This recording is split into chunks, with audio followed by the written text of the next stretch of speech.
बिस्मिल्लाहिर्रहमानिर्रहीम। स्टूडेंट्स, ये प्रोग्राम मैंने बनाया है।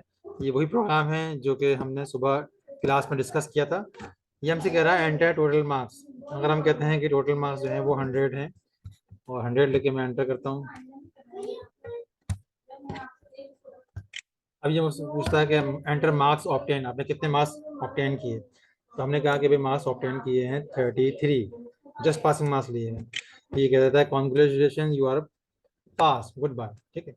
इस प्रोग्राम को मैं ज़रा दोबारा चलाता हूँ और मैं कहता हूँ कि टोटल मार्क्स वही 100 ही हैं और अब की बार मैं मार्क्स ऑब्टेन देता हूँ 32। तो फिर ये जस्ट गुड बाय देता है। पिछले प्रोग्राम की तरह जो है ये यू आर पास या कॉन्ग्रेचुलेशन जो है ये प्रिंट नहीं कर रहा है। यानी पास होने पे ये बता देगा कि आप पास हैं, मुबारकबाद भी दे देगा, लेकिन फेल होने पे ये कोई इन्फॉर्मेशन नहीं दे रहा, जस्ट गुड बाय कह रहा है। तो इस प्रोग्राम को ज़रा हम एक नज़र देख लेते हैं इस प्रोग्राम में क्या काम हो रहा है। प्रोग्राम के अंदर 3 इंट टाइप के वेरिएबल हैं, obtain marks, total marks, passing marks. हम एंटर टोटल मार्क्स कहते हैं और टोटल मार्क्स रीड कर लेते हैं कीबोर्ड से। इसी तरह हम एंटर मार्क्स ऑब्टेन पूछते हैं और मार्क्स ऑब्टेन हम रीड कर लेते हैं। जबकि पासिंग मार्क्स जो है वो हम इस फार्मूले से मालूम करते हैं। हम जानते हैं कि टोटल मार्क्स को अगर हम 0.33 से मल्टीप्लाई कर देंगे तो हमें 33% मार्क्स मिल जाएंगे, जिन्हें हम पासिंग मार्क्स में सेव कर लेंगे। और फिर जो ऑब्टेन मार्क्स हैं इसको हम कंपेयर कर लेंगे पासिंग मार्क्स से। अगर मार्क्स ऑब्टेन जो है वो हमारे कैलकुलेट किए हुए पासिंग मार्क्स से बड़े हैं या बराबर हैं तो हम कॉन्ग्रेचुलेशन भी कहेंगे, यू आर पास भी कहेंगे। और इफ सुबह हमने पढ़ी थी कि ये कंडीशन ट्रू होती है तभी वो इस इफ की बॉडी में जो कि यहाँ से यहाँ तक है वो आता है और इस बॉडी में जो भी लिखा हुआ है उसको एग्जीक्यूट करता है। और अगर ये कंडीशन फॉल्स हो तो फिर ये सारी बॉडी स्किप हो जाती है, डायरेक्ट गुड बाय पे आता है। लेकिन ये उस सूरत में आएगा जब फेल होगा। तो इस प्रोग्राम को हम ज़रा रन होता हुआ देख लेते हैं। मैं यहाँ ब्रेक पॉइंट लगाता हूँ और डिबग की मदद से इसको समझाता हूँ ताकि आपको अच्छी तरीके से समझ में आए। डिबग करते हैं, स्टार्ट।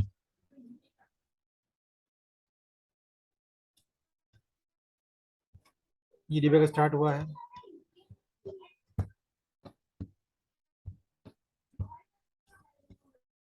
अब ये कह रहा है कि एंटर टोटल मार्क्स।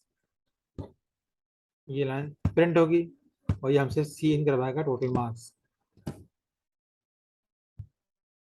तो हम टोटल मार्क्स खोलते हैं। इसका फॉन्ट साइज में बड़ा कर देता हूँ प्रॉपर्टीज में आके ताकि आपको सही तरह दिखाई दे। जी, टोटल मार्क्स हमने कहा कि भाई टोटल मार्क्स जो है वो 11100, ठीक है ना, जो आपके फर्स्ट या सेकंड ईयर के टोटल मार्क्स होते हैं। ठीक है, ये हमने प्रेस कर दिया एंटर। अब ये पूछ रहा है टोटल मार्क्स में, तो आप देख लें कि हाँ 1100 सेम हो चुके हैं। अब ये पूछ रहा है मार्क्स ऑब्टेन, आपने कितने मार्क्स ऑब्टेन किए हैं और ये हमसे रीड कर रहा है। हमने कहा भाई फर्स्ट करें कि भाई मार्क्स ऑब्टेन किए हैं 770। ठीक है, 770 मार्क्स हमने ऑब्टेन किए हैं। अब ये पासिंग मार्क्स की कैलकुलेशन यहाँ पे हो रही है। टोटल मार्क्स का 33% मालूम करने का फॉर्मूला ये है कि टोटल मार्क्स को 33 से मल्टीप्लाई कर दो, 100 से डिवाइड कर दो, या फिर सिंपली 0.33 से मल्टीप्लाई कर दो तो आपको मिल जाएगा पासिंग मार्क्स का। ठीक है, तो 1100 में से पासिंग मार्क्स कितने होते हैं वो ये फॉर्मूला कैलकुलेट कर लेगा। आप देखें पासिंग मार्क्स की वैल्यू आई है 363, यानी कम से कम 363 नंबर होने चाहिए। तो ऑब्टेन मार्क्स है 770 और पासिंग मार्क्स जो है वो 363 है। क्योंकि ऑब्टेन मार्क्स इससे बड़े हैं इसलिए ये इफ की कंडीशन ट्रू होगी। तो ये देखें इफ की बॉडी में आएगा और कॉन्ग्रेचुलेशन भी प्रिंट करेगा, जो आप देख लें कि ये प्रिंट हो चुका है, कॉन्ग्रेचुलेशन। उसके बाद ये यू आर पास भी प्रिंट करेगा, वो आप देख लें कि यू आर पास भी प्रिंट हो चुका है। उसके बाद फिर ये इफ की बॉडी से बाहर आ गया और आगे गुड बाय है, वो इसने गुड बाय भी प्रिंट कर दिया और फिर प्रोग्राम फिनिश हो गया। ठीक है, ये रन हमने देखा कि बच्चा पास था। अब बच्चा बच्चा फेल हो तो उसको भी जरा चला के चेक कर लेते हैं। डिबग में फिर स्टार्ट करता हूँ और नेक्स्ट लाइन पे आते हैं और सीन करवाते हैं। अब की बार मैं टोटल मार्क्स वही 1100 देता हूँ और एंटर प्रेस करता हूँ, जबकि मार्क्स ऑब्टेन में जानबूझ के 363 से कम देता हूँ ताकि बच्चा फेल हो। मैंने इसके मार्क्स जो हैं वो 350 मार्क्स दे दिए हैं। ठीक है, अब जो कैलकुलेशन हो रही है पासिंग मार्क्स की हम जानते हैं कि वो 363 होगा। अब 350 ऑब्टेन मार्क्स हैं और ये पासिंग मार्क्स 363 हैं, ये इससे बड़ा नहीं है, ये कंडीशन हो गई फॉल्स। कंडीशन फॉल्स होने की वजह से जो ये इसकी बॉडी है ये सारी इसकी इसकी हो जाएगी, डायरेक्ट गुड बाय पे आएगा। और गुड बाय प्रिंट कर देगा। वो देख लें गुड बाय प्रिंट हो चुका है। ठीक है, यहाँ एक बात मैं ज़रा समझाना ज़रूरी समझता हूँ कि ये जो बॉडी है, इस बॉडी की ज़रूरत कब पड़ती है? अगर किसी भी इफ में या फॉर में या वाइल में किसी भी इसमें स्ट्रक्चर के अंदर अगर एक से ज़्यादा स्टेटमेंट्स हों, जिस तरह यहाँ पे दो स्टेटमेंट्स हैं, सी आउट एक है कॉन्ग्रेचुलेशन की और दूसरी सी आउट है यू आर पास की, तो बॉडी बनाना ज़रूरी है एक से ज़्यादा स्टेटमेंट्स हों तो। और अगर जस्ट सिंगल स्टेटमेंट हो तो फिर बॉडी बनाने की कोई ज़रूरत नहीं है। अब मैं ऐसा करता हूँ कि कॉन्ग्रेचुलेशन को यहाँ से कट करता हूँ, इसकी ज़रूरत नहीं है।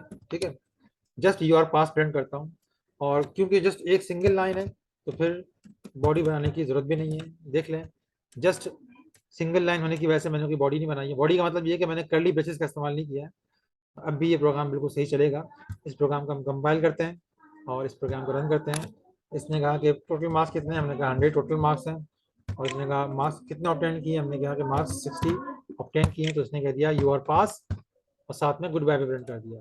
ये दोनों एक लाइन पे इसलिए प्रिंट हुए हैं कि हमने लाइन चेंज नहीं की है गुड बाय की।